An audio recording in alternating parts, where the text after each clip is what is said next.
आज महाराष्ट्र में जिस तरह मुसलमानों के साथ ज़्यादती की जा रही है, उनकी बर्थ सर्टिफिकेट चेक करना, उनकी मस्जिदों में घुस के मारेंगे, नमाज नहीं पढ़ने देंगे, लव जिहाद के नाम पे कानून बनाएंगे।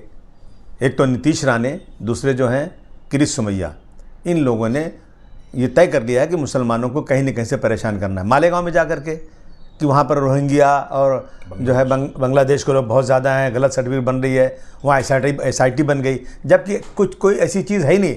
ये सिर्फ़ और सिर्फ एक जो है ना पोलराइजेशन करने के लिए, मेजॉरिटी को खुश करना है, मुसलमानों को परेशान करना है। अभी असेंबली का सेशन शुरू हो रहा है, इंशाल्लाह हम इसके ऊपर अच्छी तरह से बात करेंगे, एक डेलीगेशन भी ले जाएंगे इनके पास। ये सब जो गलतियाँ बदतमीजियाँ हो रही हैं मुसलमानों के साथ ना, ये कहीं ना कहीं इसको बंद होना चाहिए। इसके ऊपर हम लोग पूरी ताकत के साथ लड़ाई लड़ेंगे। मालेगांव के लोग, आप यकीन जानिए कि हमारी जितनी ताकत है, हम लगा के इस नाइंसाफ़ी के ख़िलाफ़ आवाज़ ज़रूर उठाएंगे। माइनॉरिटी डिफेंस कमेटी की तरफ से आज हम समाजवादी के लीडर अबू आसिम आज़मी साहब से मिलने के लिए आसिफ शेख की और हम सब यहाँ आए।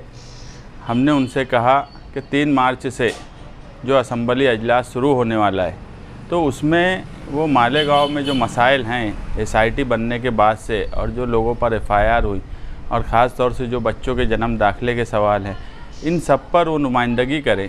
और माइनॉरिटी डिफेंस कमेटी आज ये ऐलान भी करती है कि इस अजलास में जितने माइनॉरिटीज़ के MLAs हैं, माइनॉरिटी डिफेंस कमेटी सबको लेटर देंगी कि जो जुल्म और ज़्यादती माइनॉरिटीज़ पर मालेगांव, अमरावती, सोलापुर, नांदेड़, इन सब जगह हो रही है, तो ऐसी जुल्म और नाइंसाफ़ी के ख़िलाफ़ माइनॉरिटीज़ के तमाम ही MLA आवाज़ बुलंद करें अजलास में।